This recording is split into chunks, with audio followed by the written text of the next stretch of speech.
Eita, quem não ouviu o podcast ontem, depois volta e escuta, porque ontem nós falamos sobre o ciumento. E aí eu chamei de o ciumento 1, porque...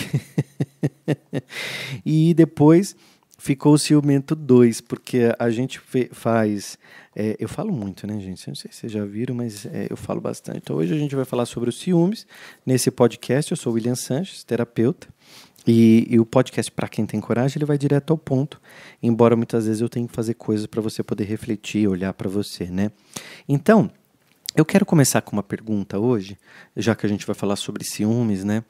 Tem tudo a ver, ciúme está ligado a muitas decisões da nossa vida, muitas ações que a gente toma, às vezes com a emoção lá em cima, né? Ontem eu fiz uma pergunta, né? Eu perguntei se, quando você vai tomar uma decisão, você evita desagradar alguém, e se isso estava atrapalhando, né, a sua sensação de coragem. E aí muitas pessoas me responderam, quem assistiu pelo YouTube ontem, ouviu o podcast pelo YouTube, comentou pra mim, eu gosto pra caramba, curto os comentários de vocês, porque me ajuda muito, porque não é só energia daqui pra aí, é daí pra cá também, né? Participa, manda o link pra todo mundo. E no Spotify também, no Deezer, as pessoas estão acompanhando nas plataformas digitais. E hoje eu quero começar com a seguinte pergunta. Qual é a coisa mais corajosa que você já fez por alguém? Fala pra mim. Qual é a coisa mais corajosa que você já fez por alguém? Conhece? Já viveu isso? Já passou por isso?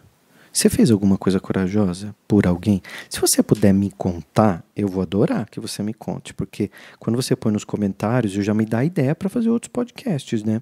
Eu já vou gravando sobre outros. E vou tendo ideias para gravar, inclusive os podcasts da semana que vem, são podcasts com ideias de vocês, com perguntas que vocês me fizeram, tá? Isso é muito legal, me ajuda a responder.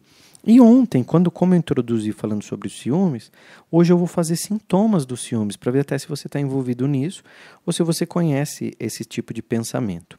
O primeiro sintoma do ciumento, ele tem sempre pensamentos de traição, isso você já sabe, mas também, o que ninguém te fala, é que o ciumento também tem pensamentos de abandono. Aí você vai falar, coitadinho do ciumento, né? Se sente abandonado, então se acha no direito de fazer... Não, ninguém tá falando pra você tacar pedra em ninguém, tá? Então vamos parar com essa mania de tacar pedra nos outros, de pôr defeito nos outros, falar que os outros é feio, só você é bonito, né? Os outros são feios, os outros são isso, são aquilo outro. E Jesus, tem uma cena dele que é muito interessante.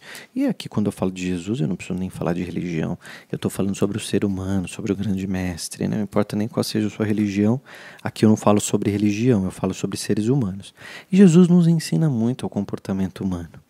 E as leis da época, as leis diziam que uma mulher pega em adultério, ela deveria ser apedrejada.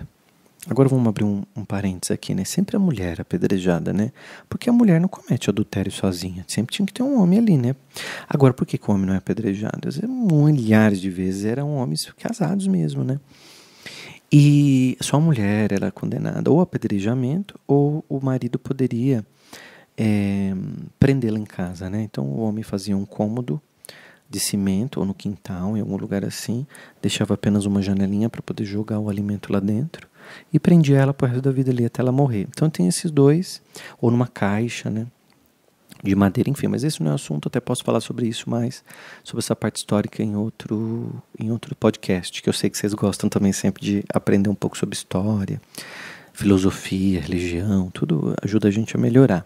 E quando as leis da época dizem assim, que toda mulher pode ser apedrejada, Jesus está ali com um grupo de pessoas, ele está dando a aula dele, ensinando, falando sobre as coisas que ele veio para fazer e ajudando sempre as pessoas a ser melhor do que elas chegaram. E aí, de repente, eles estavam já com muita raiva de Jesus, né? A parte política, a parte religiosa, todo mundo com muita raiva de Jesus, porque ele estava realmente atrapalhando muito. E aí, o que acontece nesse momento? Eles falam assim, olha, a lei da época diz que se a mulher é pega em adultério, a gente pode apedrejá-la. Então, vamos levar essa mulher para Jesus para ver o que ele decide. Porque, veja, se ele ficar do lado da mulher, ele está indo contra as leis da época. Então a gente pode prendê-lo. Porque eles queriam prender Jesus, né, nessa altura. E aí, aí o outro diz, mas e se ele deixar ela ser apedrejada?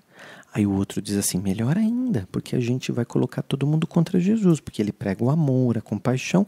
Como é que ele deixa uma mulher ser apedrejada? Então eles estavam com tudo preparado. E aí foram lá, arrastando a mulher, aquele monte de homem, tudo com a pedra na mão, e nananã. E aí chegam até Jesus e dizem, Jesus, essa mulher foi pegar adultério. Aí a lei nos garante que a gente pode apedrejá-la até a morte. E aí o que o senhor diz? O senhor que vai decidir. O senhor que vai fazer o julgamento dela. E Jesus está ali escrevendo. Só uma curiosidade para você. Jesus fazia parte de 5% da população que sabia ler na época.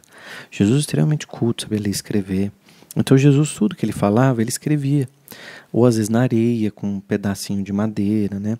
Ele ia escrevendo na areia ali no chão. Para exemplificar a aula dele. E ele continuou ali escrevendo. E os homens atiçando ele. Vamos, Jesus, diga, o que a gente faz? E aí... Jesus diz assim, uma frase conhecidíssima que você já sabe. Inclusive, o que Jesus falou. E Jesus falou o seguinte. Jesus diz assim, atire a primeira pedra quem não tiver pecado algum. E os homens continuaram com a pedra na mão. Olha que loucura. Que isso? Pode atirar a primeira pedra quem não tiver pecado algum aqui que atire a primeira pedra. E os homens insistiram com a pedra na mão, porque eu não sei se você sabe, naquela época tinha muita gente ruim, né? Hoje não tem mais. Hoje não tem mais gente assim, mas naquela época tinha muito. Hoje já melhorou bastante. Melhorou bastante. E aí, os homens começaram a refletir. E aí ele começou a escrever no chão assim. Ladrão, corrupto, enganador, traidor. E aí aquelas pessoas que estavam com a pedra na mão começaram a soltar a pedra e falar, opa, peraí, é comigo que ele está falando, eu fiz isso, fiz aquilo. Aí ele vai escrevendo no chão, né?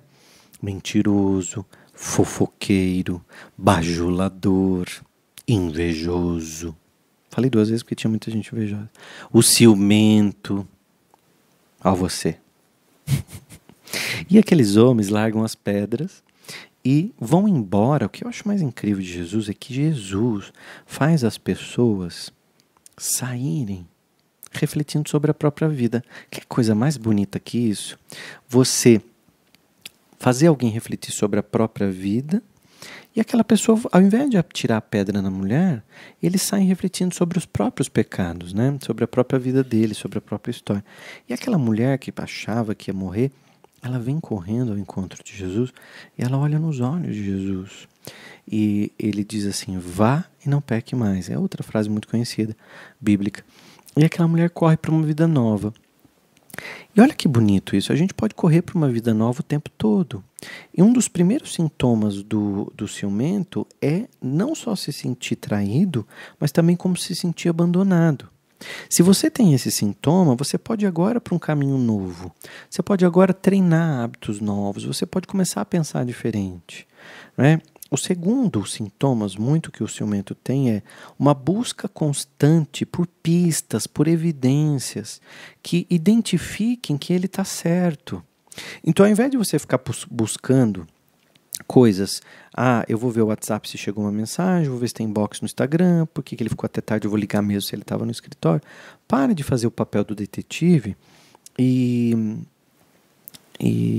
não, porque ela falou que estava na academia e demorou mais, eu quero lá ver se ela está lá mesmo. Para de bancar o detetive, tá? Então, para de buscar evidências e cuide de você. Cuida do seu auto-amor, cuida da sua autoestima. Faça com que você cuide de você e saia para uma vida nova.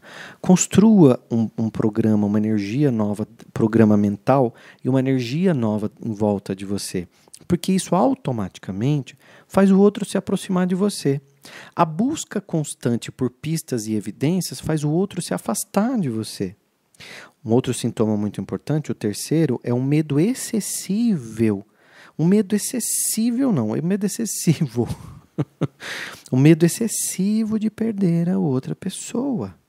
E aí acaba até causando um mal-estar físico, né? Então, emocional, físico, acaba trazendo doenças que acabam somatizando. Então, você faz uma coisa muito feia, que eu acho horrível, o quarto sintoma, que é você violar a privacidade da outra pessoa. Então, a outra pessoa tem uma conversa, tem uma piada com o colega de trabalho, e você vai lá e entra no meio da conversa e você não vai entender a piada. Você não vai entender o que o outro está falando. Mas você simplesmente acha que tudo aquilo é uma perseguição, que tudo aquilo é contra você, que tudo aquilo não dá para você, que isso vai só te atrapalhar. Então, o que eu acho mais bonito da pessoa que constrói uma vida nova é ele olhar para si. Então, ao invés de você violar a privacidade do outro, cuida da sua vida, da sua privacidade. Embora você esteja num relacionamento, ou de namoro, ou de casamento, ou seja qual for, de amizade, tem gente que tem ciúmes de amigo e faz amizade um inferno. Amizade é para ser gostosa, relacionamento é para ser gostoso. E quando você faz daquilo um inferno, não faz bem pra gente, né? Não fica uma coisa legal. Então, quando você fica controlando excessivamente o outro, você está num sintoma terrível de ciúmes que está só atrapalhando sua vida. E aí você acaba entrando na paranoia que você sempre será a pessoa trocada. Você já se sentiu trocado? Então você acha o tempo todo que o outro vai ser trocado. E eu já dei aula aqui sobre lei da atração e eu mostrei para você, inclusive essa semana eu estou dando aula, a semana inteira eu dei aula sobre lei da atração no canal do YouTube. Esse final de semana agora eu vou liberar as aulas para vocês assistirem. Eu vou fazer um William Flix. Vou liberar esse final de semana as aulas do Quinta Essência para vocês assistirem. Quinta Essência é o meu método, né? Lei da atração acelerada. Quando você fica o tempo todo na paranoia de que você vai ser trocado, você está construindo aquela realidade e você nem percebeu isso. E daqui a pouco isso acontece, vai lá e pumba, aconteceu. Tá vendo como fica feio, fica chato? Não ficou legal para você, tá? Então essas dicas que eu tô dando hoje, eu resolvi falar um pouco mais de ciúmes hoje, resolvi fazer uma reflexão até para te ajudar. E um exercício muito importante é, olha para você, coloca a mão no teu peito, respira, e diga assim para você mesmo, tá? Pode ser na frente do espelho, ou se você estiver num lugar agora só com você, diga assim, eu estou comigo. Eu estou comigo e o outro não tem poder sobre a minha felicidade. Sabe por que eu estou dizendo isso para você? Porque só você é eterno consigo mesmo. Só o William é eterno consigo mesmo. Mãe passa, pai passa, marido passa, irmão passa, tio passa, todo mundo passa. Só que só eu, a minha alma é eterna. Uma hora esse corpo vai acabar, eu não vou precisar mais das pernas para andar, essa boca para falar, e a minha alma vai para um outro planeta, para um outro plano. Jesus mesmo diz, há muitas moradas na casa do meu Pai. Essa é apenas uma morada, aí a gente vai para outras. Então, se nem o corpo é nosso, por que você sofre tanto querendo a vida do outro, o corpo do outro, a história do outro, a atenção do outro, o amor do outro? Olha mais para você e queira estar com você. Queira ficar com você, porque nada mais bonito que uma pessoa que passa a se amar, se admirar, se cuidar, a colocar uma roupa mais legal, a cortar o cabelo mais bonito, a pintar esse cabelo que tá feio, retomar a cor, pegar aquele brinco que tá lá faz tempo que você não usa, passar um batom, de repente fazer um exercício, você que é homem, diminuir um pouco a tua barriga, apertar um pouco o cinto que estava, né? Tava no último buraquinho, agora você já está apertando o cinto. Começa a utilizar o auto-amor para você e a outra pessoa vem. E mais que isso, se o outro quer ir, deixe ele ir embora. Porque o amor, ele é como um pássaro que pousa num galho, mesmo sabendo que o galho pode quebrar. Mas o pássaro não se importa, porque sabe que ele tem asas. Pra quem tem coragem, hein? Comenta aqui pra mim se você gostou desse episódio hoje. E eu volto, tá bom? Eu volto com você segunda-feira sempre. Sempre a gente libera um podcast super legal pra vocês. Tanto no Spotify, no Deezer e no canal do YouTube. Pra você poder entrar também aqui no meu canal do YouTube, tá bom? Se inscreve, que é super importante. E passa pra frente o link também, tá? Um abraço.